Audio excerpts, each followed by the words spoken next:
Well, welcome. We've got a great session for you today, one that I think you'll find tremendous value. And you may want to watch this many, many times.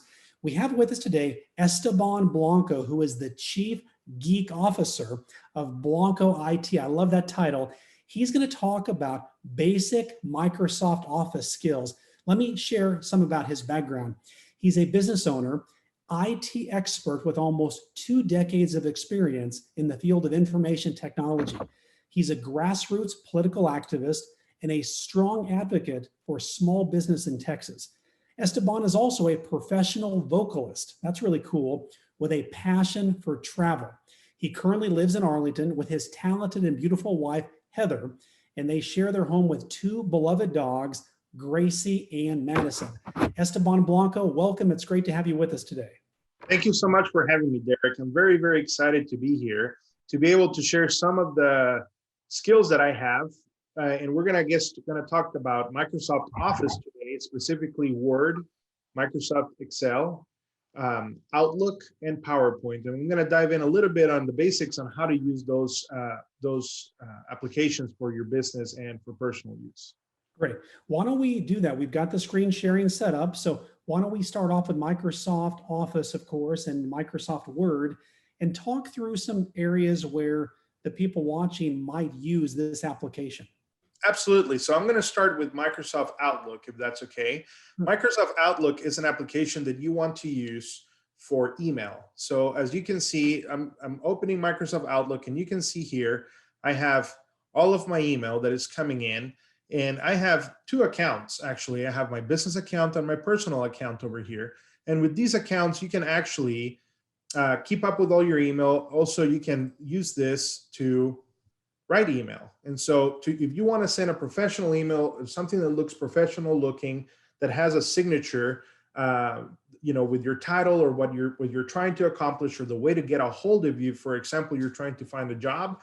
This is a perfect way to do it, because it'll show your employer that you have the skills to write an email, for example, to a client that from that business that you're trying to, be an employee of. One of the things that I always tell people is, don't get too fancy with your signature. A lot of people have these really, really fancy, writings in their name, and perhaps they put a picture, but the picture is too big. Those things usually turn people off because they just look tacky. And so one of the things that I always tell people to think about is make sure that your signature, as you can see over here, is simple, concise, and to the point. Yes. A lot of people put their email address on their signature. Well, guess what? It's not necessary, because the email is coming from you. So they're going to have that email address already in the from subject line, on the from within the email. And so as you can see, my signature is just very simple. It's got my name, my title, my company, how to get a hold of me on my work phone or my cell phone, and the website for my business. And that is more than enough. As you can tell, the fonts are not too big, not too flashy. It's just nice and simple, to the point. In this day and age, 2021, people like simple. Less is more. There is a lot of mentality of minimalism out there. And so less is more. And so this is a very good way of doing it. And also, you can do things in here, like you can insert a business card. So you can create an actual business card that is sent via that email. So if you want a client or a potential employer to have, they can just download that business card and put it straight into their contacts. Okay. Other things that you can also do here is, of course, you can attach a file. And if you need to send an attachment like your resume, for example, this is where you would do it and attach a file. So that is Microsoft Outlook. So what I took away, Esteban, from what you said there is, simple is good. Don't be over complex, but also would it be good to even practice sending some emails to friends to kind of make sure that you've got the routine down, but also keep your signature very, very clean. Absolutely. What do you think about in terms of writing an email? Your thoughts about the long paragraphs, or are you more of a bullet point guy? What do you find people respond to the best? Derek, it really depends. Okay, it depends on the email that you're going to send. If I'm, for example, sending a quote to someone, and I need to put bullet points on that quote to say, hey, what you're getting for this price is that's when you would use bullet points. Okay. One thing that is really cool about Microsoft Outlook over here is that let's for example call this just a test, right? One of the things that is really cool about Microsoft Outlook is that if you make a mistake when you're writing Outlook, you can set up this, you can turn on the spelling feature of it, so it can help you with your spelling, because it's huge to have good spelling when you're sending communications. Yes, yeah. It's a massive thing. Of course, there's other softwares like Grammarly, for example. The Grammarly will help you write good, type well and actually come up with really good sentences and how to express yourself. Sometimes we have a hard time expressing ourselves, right? But an email always should start with, good morning, good evening, good afternoon. In this case, it's good afternoon, Derek, comma, and then just two enters there to just give it a little space. I am very happy to participate in this today, period. Nice and simple, to the point. Yes. I look forward to many more of these. Sincerely, Esteban Blanco. Now let's assume that I write sincerely wrong. You see how that's fixing it by itself? Yes, yes. Or it gives me the little squiggly line over there because I typed it wrong twice. So Microsoft is saying, well, maybe he wants to type it this way because maybe there's something that maybe an inside joke or something that it's a different language that he's trying to use. But if you go, oh wait, what does that mean? You can just simply right click on it and then it'll tell you there, and it also explain to you what that means. You see that? And so you can honestly, genuinely, openly, and you can just click on that and it'll fix it for you. So that's one of the ways that I like to write an email. That's great. Thank you for demonstrating that. I think that's very practical for the people watching right now. Yeah, and I want to, you mentioned bullet points. For example, if I go over here and said next time we can cover, and I'm just going to, I'm just going to come up with a few things here. So you go one, and then if you do a 1 point, and I hit the space bar, look what happens. It moves it over a little bit, so it starts creating, the list. You see that? And so when you hit enter, it's going to add that number again, or a dash, or whatever you want it to be, to make the bullet points. Microsoft Outlook is going to do that automatically for you. So it's going to look really, really nice. It looks really, really professional. Okay. Okay. All right. So now we're going to move on to Microsoft Word. Now, Microsoft Word is this little here that looks blue. Now, for Microsoft Word, you have so many, it's a powerful, powerful piece of software. All of these applications are very, very powerful. You can do a lot of things. And I would say that 80% of the population out there, they use the very vanilla features. There is out there power users, and that's more of an advanced class, of course, where you can get really, really deep into these applications. But most of the users are just going to use the basics. Okay. So let's say that you want to start a new document. Over here, you have a blank document, and that's how you start a blank document. Now, on the documents, you have all kinds of different features over here. As you can see, you can choose your font, the size of your font, if you want to do, anything bolded, italic, or underlined. Over here, you can use colors for your font, and also you can highlight things, kind of like using a highlighter, okay, on a book. Here you can define whether you want it to be justified to the left, justified to the right, you want it to be completely justified 100%, or if you want to center it. So if you're, for example, putting a title, you want to center that title in some cases if it's the title of the entire document. And so to open an actual document, let's say that you're already here and you go, well, you know what, I have a way to, I need to open this other document. You would go back to File over here, and then you would click on Open right over here. And here you have, the different options. In this case, we're going to go to this PC where I've saved the document, and I'm going to go to the desktop and then go over here. Now I've compiled also the best fonts for resumes. Okay. A lot of employers don't want to see a really, really cool chiller type of font. They want to see something that's vanilla. Believe it or not, again, simple and less is more. And so here's the list. This is according to Indeed.com, which is a very, very large company and website that people use to find jobs. So I've put the source here, and we can share that later on if people want to go to this website. But here's the list of the different fonts that you can use. So I'll do this one more time. We'll open Word. While you're doing that, one thing that I'm thinking about too is, we often talk about making a first impression. You have a few seconds to do that. What you're showing people is how to make a good, positive first electronic impression, because people judge people on how they write, how it's composed. So don't underestimate those of you watching that, hey, it doesn't really matter if I misspell a word. All of those things do count, and they form an impression of who you want to be as a professional. 100%, especially again, Derek, if you're looking for a job, you most likely, most companies, they're going to get a stack of resumes this big, right? And there's going to be one or two people that are going to go through those resumes. If they get something that they can't read well, or it doesn't look professional, because they have a stack this big, you want to have something that is simple, clean, it's going to get their attention. You see what I mean?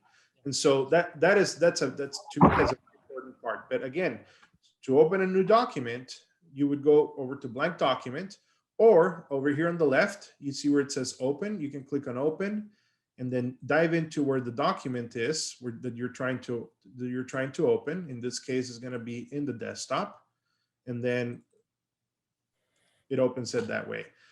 And again, if you were to get a resume with, for example, something like that, you see the point? It just doesn't work. It just doesn't look well. And so that's why it's important to have something that's vanilla. And that's why I decided to just compile a little bit of this and did a little bit of research and found it on Indeed.com to be able to find the top 10 resume fonts that employers like to see.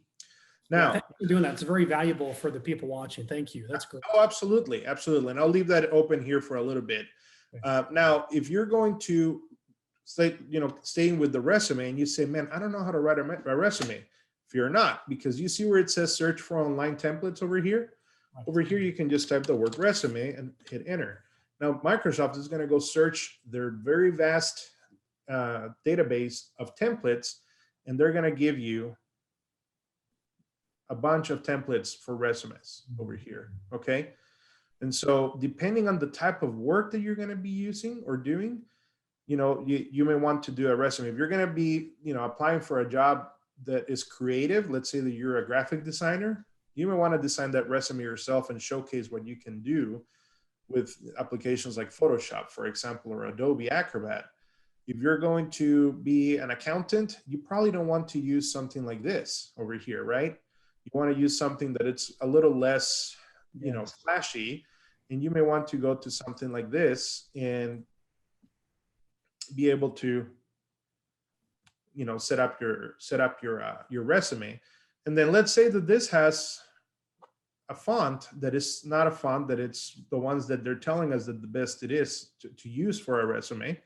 And so you're going to go over here and you're going to kind of look and say, okay, well, Helvetica is a good one, or Calibri is a good one. And you can just simply go over here and highlight all that. You see how I did that? Just kind of highlight all that. And you can just change that, boom, to Calibri, and there you go. You're off to the races. It's great. Good stuff. Very good stuff. Okay. Now let's move on to Excel. I don't want to save that. I'm going to leave that open. Now, Excel is a very, very powerful tool. Excel is a tool that you can, you can do so much with it. To crunch numbers, to come up with charts for financials. It's just a massive tool. And as you can see, our register, our bank register, I use for our personal stuff. I use Excel for that. Now, to open a blank workbook, again, is the exact same thing as you would use on Word. You would just click on here, open your workbook, or you can go to open, find where the Excel spreadsheet is, open it.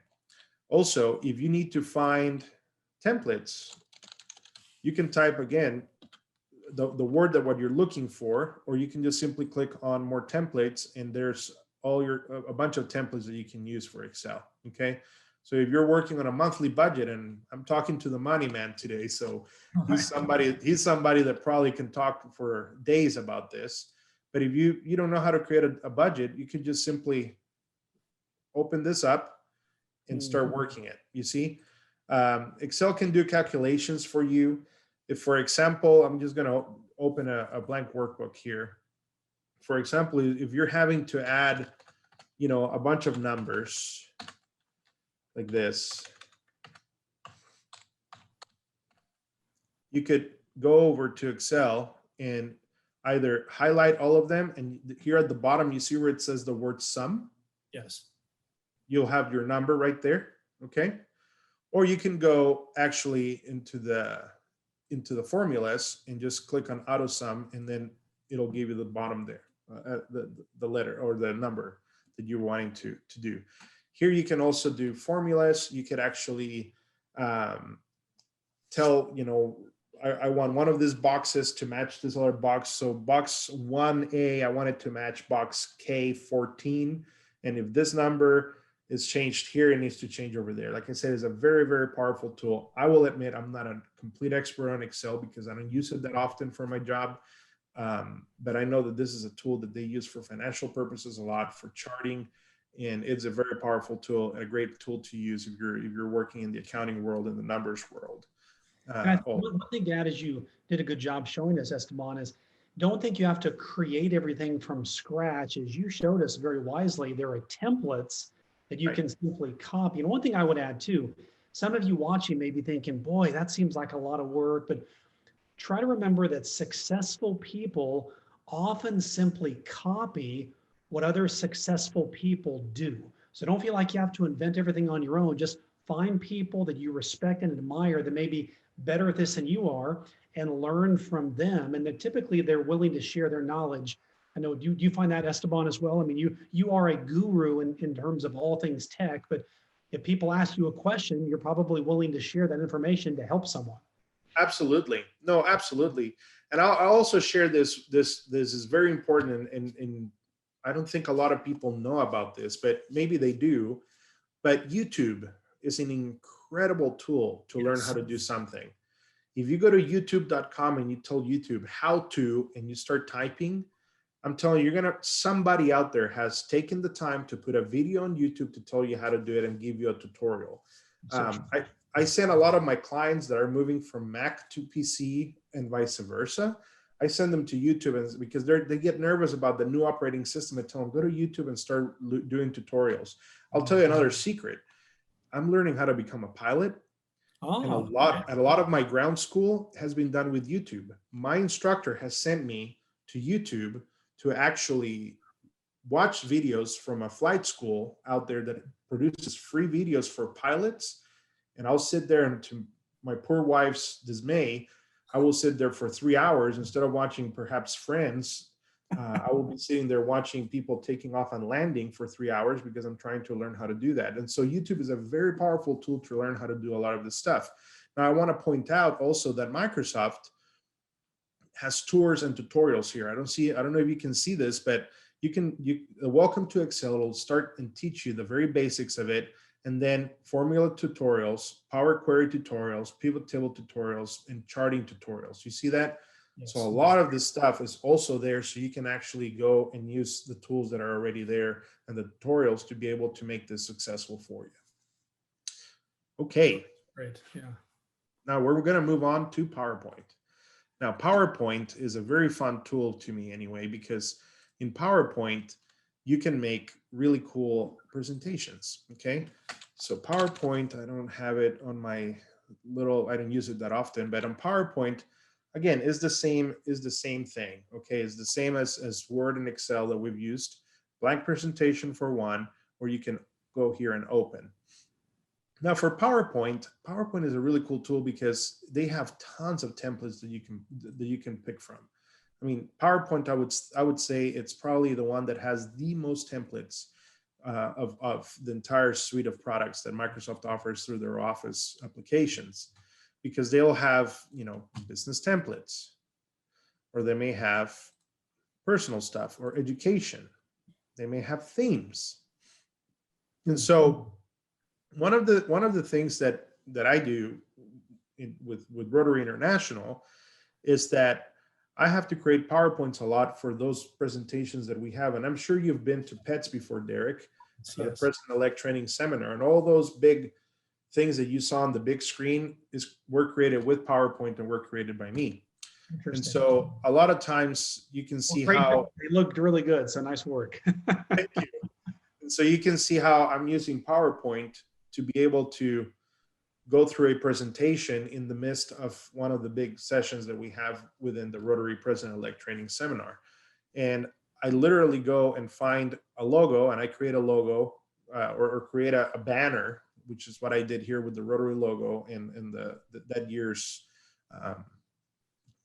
logo. And you just pretty much go down the list and make these presentations. And so when you come over here, let's say that you're going to be presenting, you go down here and you go to the slideshow, and in the slideshow, of course, is now moved to my right screen. But if you're, for example, with a laptop and you have a big screen behind you, then on your laptop, you're going to see this, okay? And this is going to be really helpful to you. And that's the reason I wanted to show it to you, because this is really helpful for you to be able to keep up with your presentation. You may be nervous because you're not a great speaker, perhaps. And so you are going to have a cheat sheet of what the next slide is, and you're going to be able to stay on point and focused on your presentation. Because as you're talking, let's assume that this is, you're presenting a chart over here. You know that the next slide is going to talk about the 4-way test for Rotary. And so before you go over there, you already know that it's there, and you're going to also know what's coming after that. And so that makes it really, really easy for you. It also has a timer up here on the top. I don't know if you can see on the bottom, on the top left-hand corner of the screen, there's a timer there. So if they tell you have 20 minutes to get through this, you can keep up on your time, so you don't have to do this, you see, because it just doesn't look very professional. So if you're looking at your screen and kind of looking at your audience, you can keep up with that timer there. And so again, with PowerPoint, you can do really, it's just, the basics is the basics. I'm showing the basics, and I wish we had more time to be able to show you the whole thing.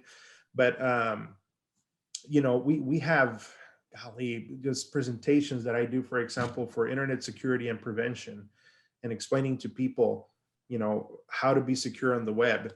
And branding is a big, big, big thing. Make sure that you brand yourself. If your color is orange like mine, notice the amount of orange everywhere. And that's the orange that matches the orange on our logo. Make sure that your branding matches. Make sure that the letters are easy to read and there's not too flashy, for example. A lot of these things are just massively, massively important when trying to do a presentation, because you don't want, first of all, your audience to fall asleep.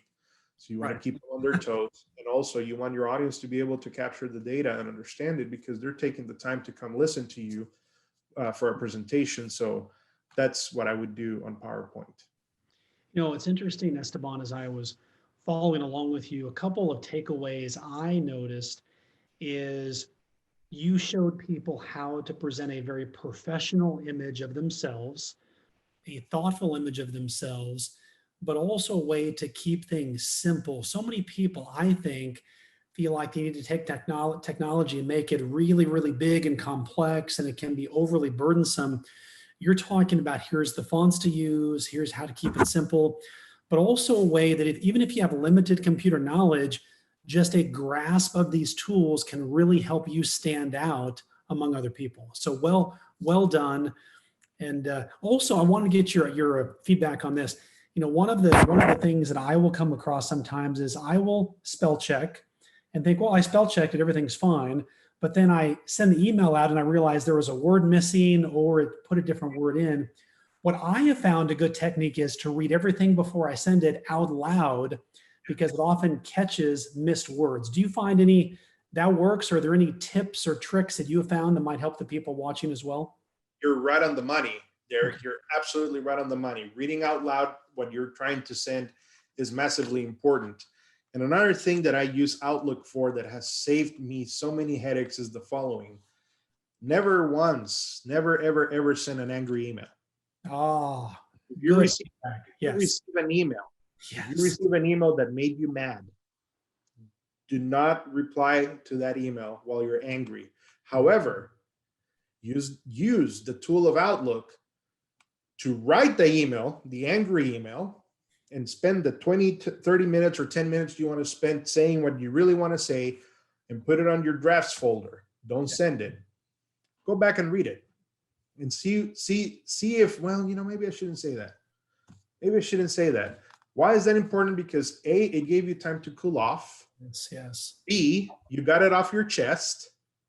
And C, you're just going to be able to send a reply saying, I understand what you mean. Correct. I see what you're saying, but let me tell you what really happened, for example, right? And so that's one thing that I've used before. Trust me, I get those emails that you immediately, when you're reading the email, you feel the level of your blood going up.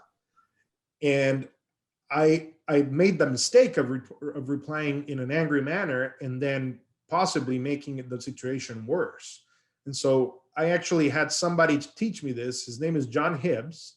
And John Hibbs is the one that taught me that. John Hibbs told me, never send an angry email back. Go to Word or go to Outlook, type up what you want to type, put it on drafts, don't send it, then go back and read it. And that has come across, that's helped me so many times to be able to effectively communicate and make the situation better back to a client or to someone that I love. And it saved me many, many times. And I think that's vital to be able to stay in a job, for example, or not to lose a relationship with someone. So that's something that I use. But I think that you're right on the money. If you want to read the email, a lot of people say that you're going to write like you speak, right? And so a lot of times you want to go and read that again and go, you know what? I don't think I should say it that way. Yeah. And help yourself with the source, figure out a way to write it better. Again, Grammarly is a very, very effective tool. I don't use it personally. I'm not saying that I'm, a poet or a phenomenal writer, but I can write a pretty decent email. But I think that's a very good tool that I've heard really positive things about. And so people have used it before. But yeah, it's a tool that helps. I mean, not everybody's going to be a public speaker. Not everybody's going to be a good writer. It's just things that you learn to do as time progresses. So use the tools that you have available. And like I said, Word and even Outlook have very good ways to write emails, or it'll even tell you, you're this is kind of long-winded. I mean, it'll help you write it also. Esteban Blanco, this has been great. And for those of you watching, I would encourage you to watch this time and time again to really practice what Esteban talked about. He makes it look easy because he's a pro, but if you take what he's learned and taught you today, you will also really advance. So Esteban Blanco, thank you today for sharing some basic office skills, but with Microsoft, but I think they're truly the skills that pay the bills. So thank you for being with us today. Absolutely. Thank you for having me, Derek. My pleasure.